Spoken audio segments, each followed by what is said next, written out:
Hello, everybody, and welcome to the Top Rope Podcast. Yeah, what do you want to talk about? It's our best of the week for Monday Night Raw, NXT, Dynamite, and SmackDown. We're breaking it down last week of October leading into November.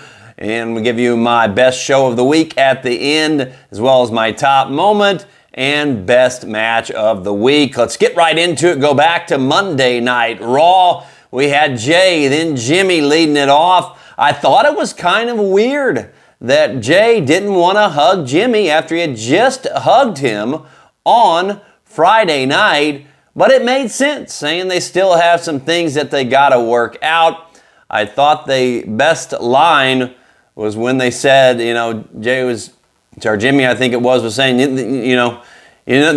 both of us now. They see both of us for who they are individually.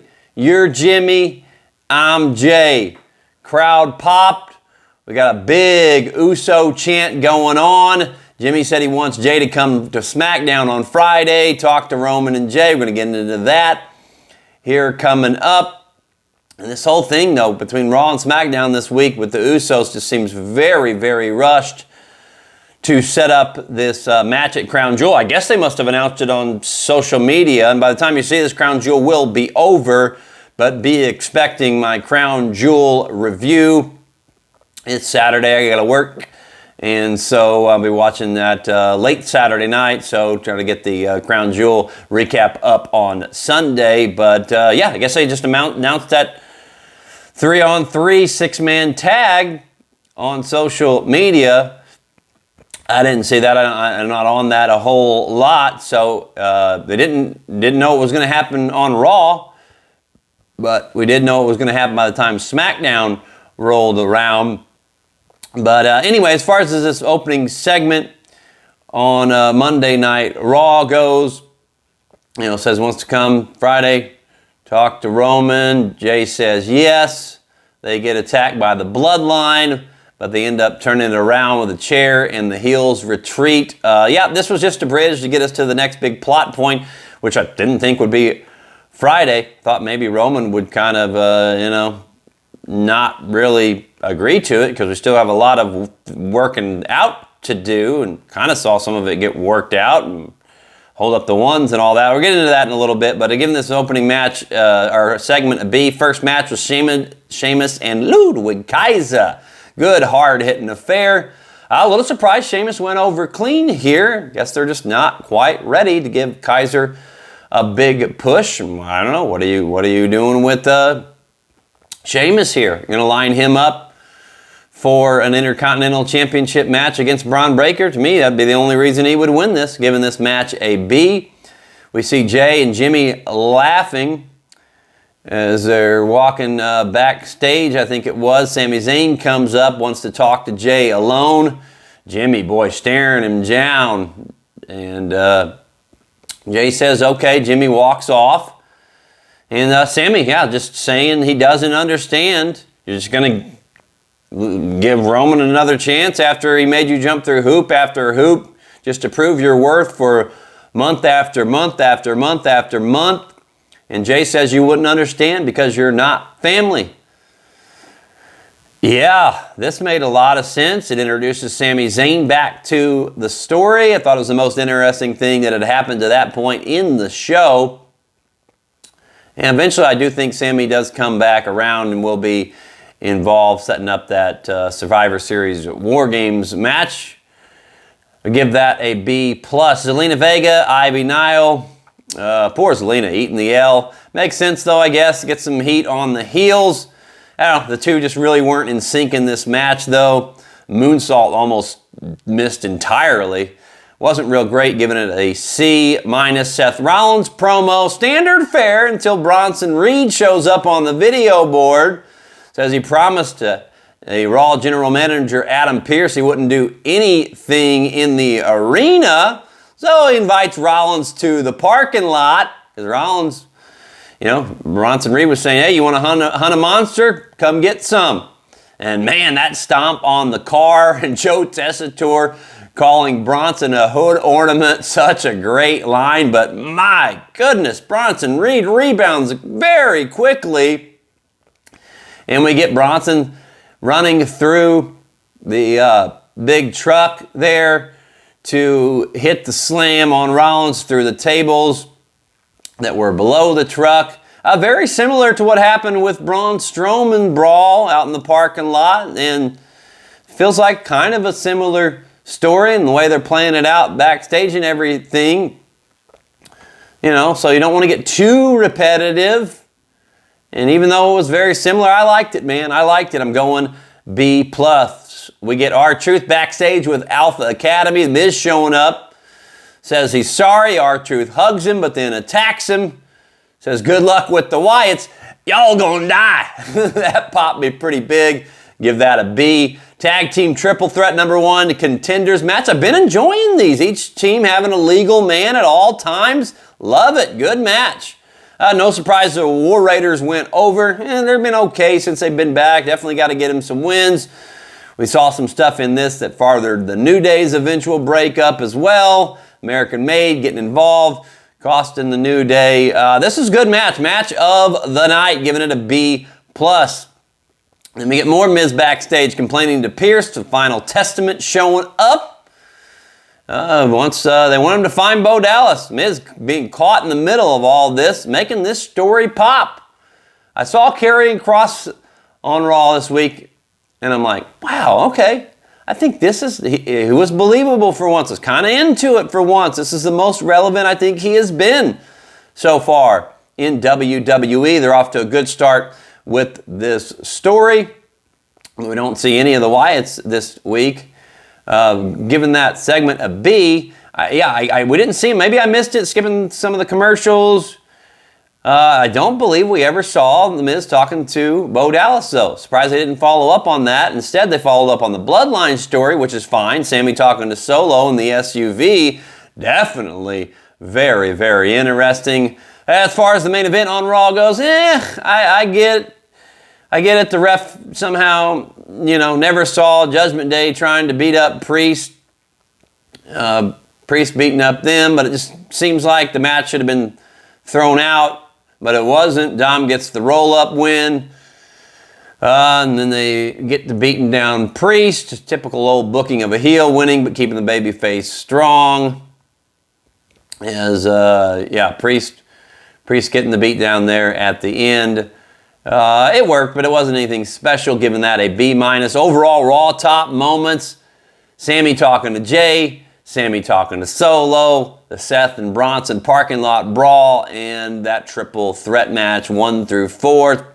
Kind of bad when the backstage stuff is the best of the show. I did not think this was a particularly strong go-home Raw for Crown Jewel. It was okay, though.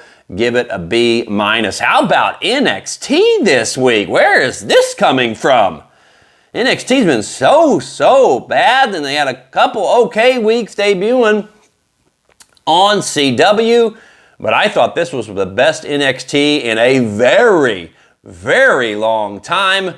How about this women's division? I was thinking just even a month or two ago that it was pretty weak. They're kind of caught in between where they're trying to build up a lot of new, different women, but then now they're bringing in different women to help make it pop off. Some of those women they are trying to build up, starting to gain a little bit of traction. They lead off the show with a casket match, Tatum Paxley and Wendy Chu, the first ever women's casket match. Only the third casket match to not involve Kane or The Undertaker. Crazy stats going on. Wendy Chu getting the fire extinguisher, and she takes it, goes backwards. She's kind of spun, went through her bed, and Paxley puts her in the casket afterwards. I like both these women. This was solid. I'm going to give it a B. And we get Bully Ray, who had showed up at Halloween Havoc to help Trick out. I guess, I don't know, some stuff was going on social media where Ethan Page did something to kind of shit on Busted Open. Well, that made Bully Ray mad. He said he didn't really come out there to, for Trick. He come out there after what Ethan Page did, but Trick wanting a tag match, Ridge and Page versus Trick and Bubba in the ECW arena this coming week, which is on a Wednesday night. I don't know exactly why, what's going on CW on Tuesday night, or are they moving to Wednesdays for good? I'm not sure. Are we going to go see NXT versus Dynamite war again? I'd rather not. I mean, it'd be interesting to see if it comes out on top, but I don't know. I want to see AEW and NXT, WWE, I want to see all of it thrive. I don't know. I don't necessarily like them going head-to-head against each other. I'm not sure if it's just for a one-off or not, though. Maybe it's just they're doing a one-off for now, see how it goes with the ratings versus Dynamite. Tell you what, they keep putting shows on like this. Yeah, they might beat them. But to me, it's just like, I don't know, man. I just don't get into that stuff too much because I watch it all an hour, 2 hours after it's over. I guess, and then I'm going to have to pick which one I want to watch after work on Wednesday night and then which one I want to watch on Thursday. Probably for now would still be AEW. But like I said, I don't know if that's their plans to keep it on Wednesday night or not. But eventually Bully Ray says he doesn't want to take anybody's spot. I thought that was a great move. They're presenting him as a babyface in this storyline. We see RVD with Ava backstage saying, well, Bully doesn't want to get involved. I'll get involved. I didn't know they're not going to be the tag team partner, though. I don't know, a little wonky, a little weird. By the end of the night, we figure out RVD looks like he's going to be a special ref in one of the matches. But that stuff with Trick and Bully, giving it a B+. Dempsey and King. Regal trying to help out Lexus. I'm not sure what I missed here. I knew that Regal was back, but he's going against his own son. Charlie Dempsey trying to help King. King wouldn't take the brass knucks, saying, I'm not my father. I don't know why I probably just missed it, but why is Regal not helping his son? I don't know, pretty interesting, giving that a B. Then we see the debut of Zarya. Pretty cool entrance. And first thought was, she's like a mix between Jordynne Grace and Taya Valkyrie. I don't know why I thought that, just what I thought. She looked pretty darn good against Brindley Reese, destroyed her, man. Giving that match a B. Roxanne and Cora, Fatal Influence, both come out. All of them come out. Jordan defending Zarya. Then two more girls come out. I don't remember who those two were. My apologies. Then Jordynne Grace comes out. 5-on-5. Guess we're going to see that match probably at the ECW Arena, I guess. And like I said, man, this NXT Women's Division is heating up. We have this is awesome chance during the brawl. Faces stand tall. Giving that a B+. Nikita Lyons, Kalani Jordan, good match, but I don't know. I like Kalani, but I didn't like her pinning Nikita. I get it, Nikita's just come back, but making her look weak, getting distracted by Rizzo, just appeared. But then, they brawl, and that does set up a rivalry, a storyline between them. It's kind of already been going on. Give that a B-. Ridge and Page promo with Bubba. Ridge says Dave's going to have to look for a new co-host on Busted Open because you'll be in the hospital. Trick says it's him. Definitely going to get that tag match now, I do believe. Give that a B+. Rhea Ripley backstage with the women. Give that a B-. Shortly after, she's leaving, all bloodied up. Liv and Raquel leaving the scene. Give that a B+. Get Frazier and Axiom in the main event, retaining against Cedric and Javon. That was a good match. Giving that a B. And then we see Lee and Javon backstage brawl. Going to have a match next week, and there's RVD. Says he knows what he wants to do now. He's going to be the special guest referee. Give that final backstage a B-. And what a strong NXT this week. B+, best in a long, long time. And it is right there in the running for best show of the week. Moving on to AEW Dynamite. Orange Cassidy promo. Not bad. Challenging Mox for the title, but no way in hell he beats Mox, but he's defending AEW. Decent, B-. Adam Cole versus Buddy Matthews. Good match. Had some nice in-ring storytelling revolving around Adam Cole's foot, his ankle, doctor getting involved. Cole's walking out. Matthews says that this isn't the Adam Cole that I knew. He interrupted him. Cole comes back, selling the ankle for a good while longer. He overcomes the odds thanks to Buddy waking him something up in him. I liked all this, except, I thought Cole did a good job selling the ankle for the most part, but then he hit some moves like, oh, whoa, I thought your ankle was hurt. And I didn't think the announce team from what I remember hearing, did a very good job of saying it was adrenaline or anything like that. I thought he could have sold a little better, could have went about it a different way as far as the booking goes, just because he, some of the moves just didn't line up with him having a hurt ankle. But going to give it a B+ nonetheless. We get a Cole promo afterwards, and it made the most sense in the entire story so far with him and MJF. Says he wasn't going to wait on MJF to screw him over, just like MJF had screwed over Wardlow and so many others. And Adam Cole said he just beat him to the punch.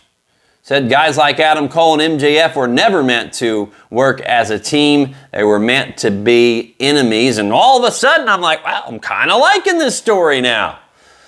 Still like to see MJF and Cole face to face soon. It's not going to happen, I guess, until Cole wins 3 matches. That's part of it's just kind of But I just have him having to beat 3 guys to have a match against him.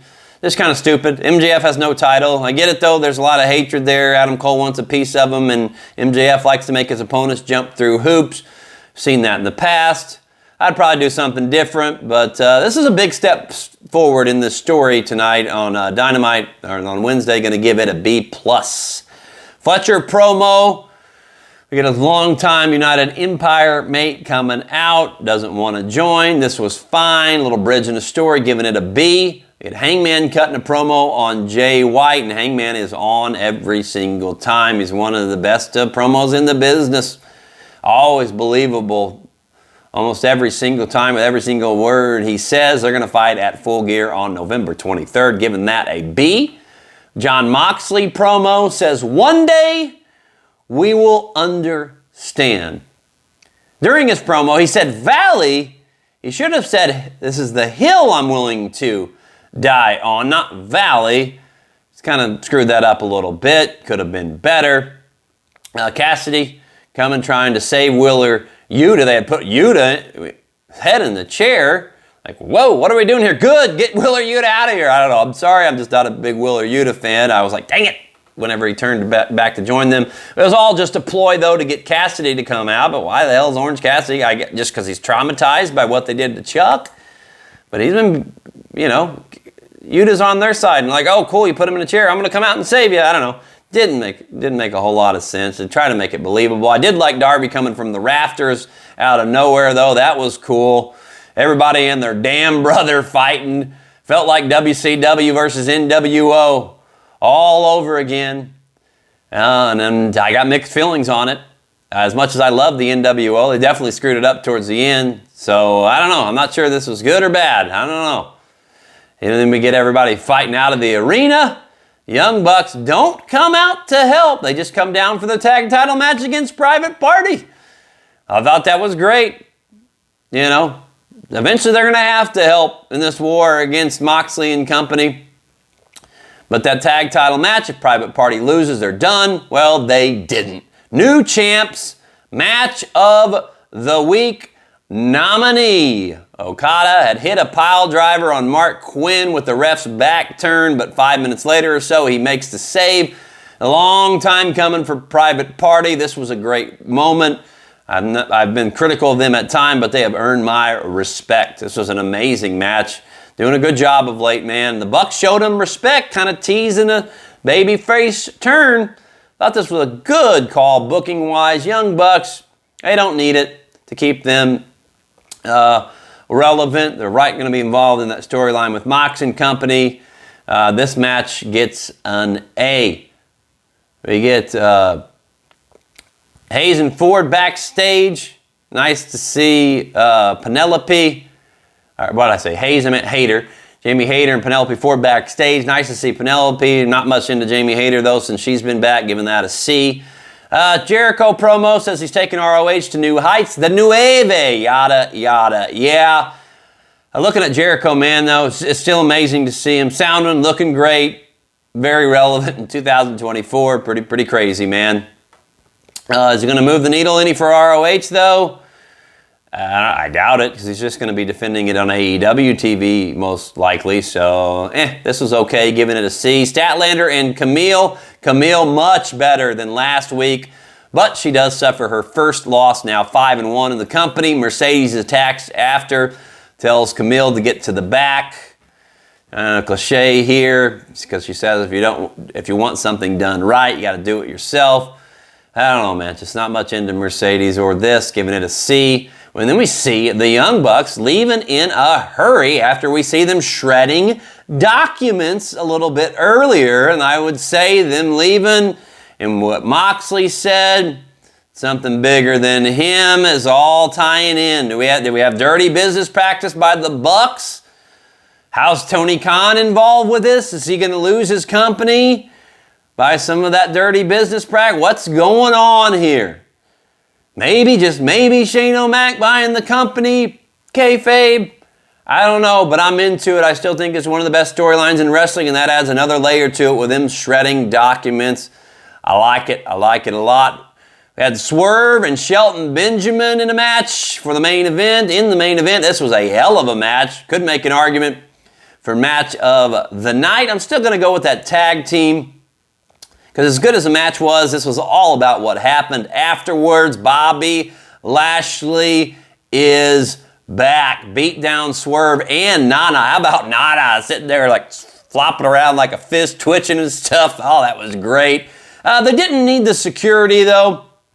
Other than that, this was perfect. Bobby Lashley is a big get for AEW.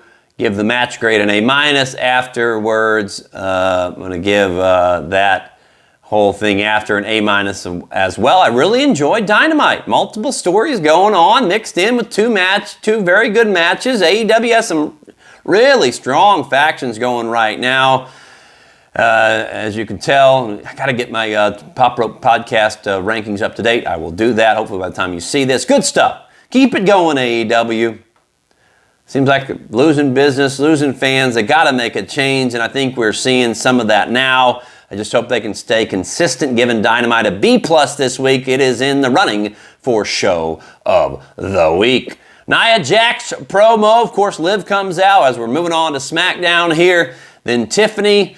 Did Tiffany just grow a set? A cojones overnight? I thought she was afraid of Nia. She told Nia not so fast, might cash in on you too. If she does, and that's a triple threat match, wouldn't she be the crown jewel champion? I don't know. Guess maybe you know by the time you see this, but I thought the best line was when Tiff asked if Dom came with the prize, with the championship too. That set up the first match of the night, given that opening segment, a C+. Tiffany and Liv, pretty forgettable. Liv with the roll-up. Nia and Raquel get involved afterwards. Nia standing tall, giving that a C. Eventually, we did see Tiffany backstage, and it all made sense in what she said out there. She said, oh, no, I was just saying that to throw Liv off. I'm not going to cash in against you. Pretty intriguing stuff. Thought the backstage was better than the opening promo. We see KO in the limo again. Says he's been trying to call Randy all week. What? I don't know. That didn't make sense to me. Shouldn't Randy been trying to call him, work this out? KO's the heel. What are you doing? What are you doing trying to call him? Says he never wanted to hurt Randy. I don't know. I didn't like that. Giving that a D+. Street Profits and Pretty Deadly. It was fine. It was okay. Nothing special. Two teams that seem to be in a holding pattern for now. And I asked you the question. I know it looks like we're getting a New Day split, but would you rather see Street Profits break up and have Montez Ford get a singles run? Too late for that? Should they have capitalized on that a year ago? I mean, we've already seen Kofi get a singles run. And I don't think there's any money in Dawkins or Xavier having singles runs. No offense to them. God bless them. But I just don't think there is. I'd rather see Montez. I'm into the New Day stuff breaking up, but I'd really like to see Montez get a singles run. If Street Profits, if they don't get anything going for him here in the next month or 2, 3, we could see that. Bayley, Naomi, sorry, not into it. Click, click, click. Bayley and Naomi win. Bayley and Naomi win, I do believe, but no grade. Then it was pretty crazy. We hear the OTC's music in the middle of the show. Man, just seems like it's happening too quick. They hadn't even settled things yet, and Jay, Roman, kind of trying to get them to embrace. Are they going to? We hear some squash the beef chants. Tells Roman they need to make up or we're going to lose at Crown Jewel. And man, I'll tell you what, when Jay come out, it was a hell of a pop, hell of a pop. He's top 5, man. He's top 5 over right now in all of wrestling. Singing this song after the music had stopped, and then big pop, and then yeet chants, and more squash the beef chants. Crowd was popping big. Nicely done for a tape show, right? A tape show. They're over there at Crown Jewel in Saudi. Says, says his Roman's equal. Roman's equal. Don't see any hug.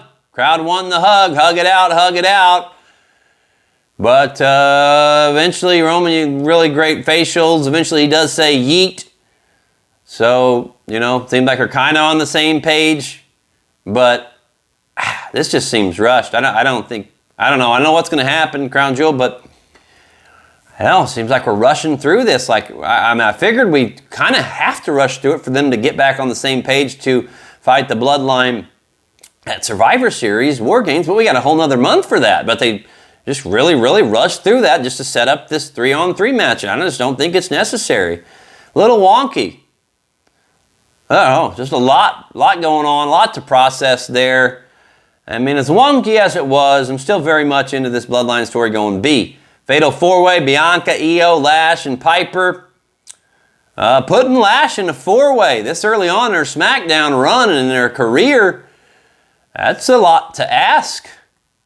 A lot can go wrong in a 4-way. I was rooting for Lash though, man, and her dropping a forearm on, I think it was Jade, right? And then it might have been Bianca, but then Jade and Lash face to face. Huge pop. That is a very good sign for Lash Legend.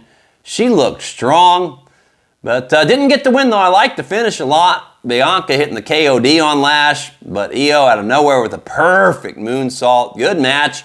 Match of the night. Going B+. The Bloodline promo, Solo, backstage, sitting around a table or whatever it was. Good storytelling. He wasn't lying, man, with everything he said. Nice job, Solo. Everything looked great. Everybody just standing there for the first time. I thought, wow, Tama Tonga. Even Tonga Loa looking good. And always Jacob Fatu. I loved it, man. Going A-, A event. Cody and Randy versus Imperium. I always enjoy Randy's and Cody's entrances. But I don't know, this match just didn't do much for me. Orton and Cody win pretty easily, really, it seemed like. Giving that a C. Afterwards, we see KO attacking Randy and Gunther choking out Cody.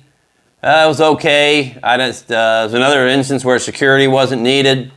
KO should have just watched Cody getting choked out after he had hit Randy. I don't know. Then what's Orton do, though? I had to tell you what I would have done. I would have had Orton get up, and I don't care what the booking is on Crown Jewel. I would have had Orton RKO him, at least get a big pop in the show, but giving that a C+. I don't know. Storytelling was okay. Just seemed weird tonight. It's just like I said, the stuff rushed with the Bloodline, just some other things, just seemed a little bit weird, a little wonky. Giving it a B-, and that brings me to a big shot, guys. As far as best show of the week, I'm sorry, but I'm going SmackDown last, Raw third to last. They were all right, but man, oh man, Dynamite and NXT popped off this week. I like Dynamite, but I'm going NXT best show of the week. Maybe it's just because it's been so bad for so long and they actually had a good show, and that could be why. But I was into NXT this week. Very interested to see what happens at NXT next Wednesday in the ECW arena. NXT, yeah, I said it. NXT show of the week. And my best match, just from a pure wrestling standpoint, I really liked Swerve and Shelton Benjamin. That triple threat tag team match was good as well. But, yeah, I don't know, man. A couple others here or there. I'm going Swerve and Benjamin. Best moments of the week. Bobby Lashley's return to wrestling. Like I said, big get for AEW. And then as rushed as it was, man, bringing it back full circle with Roman, Jimmy, and Jay holding up the ones. I'm going that as my moment of the week. It was nice to see all them guys back together. Just wish they wouldn't have rushed it. And I wished that, you know, Jimmy and Jay still standing on the side, Roman in the middle. I would have liked to have seen Roman say, nah, come here. And then come all together and one on one shoulder and one on the other. But they can't do that because they're still rushing through this. We still got stuff to be worked out. Like I would have had, I know you don't want to put any heat on Roman, but I would have had, well, I guess the heat would have been on Jay. I would have had Jay still been kind of hesitant, but I get it. You don't want to put any heat on him, so they didn't do it. And then the story's, well, is Jay going to show up? Is Jay going to show up? Then you could have a big pop when he did, and then you could have a big pop when they win. Then you hug and bring it all together. I don't know. Just still feels rushed. So rushed, but it was a nice moment when they all held up the ones. And that is best of the week. Let me know what you guys think in the comments. And don't forget to hit like, follow, subscribe, all that good jazz. Yeah. God bless.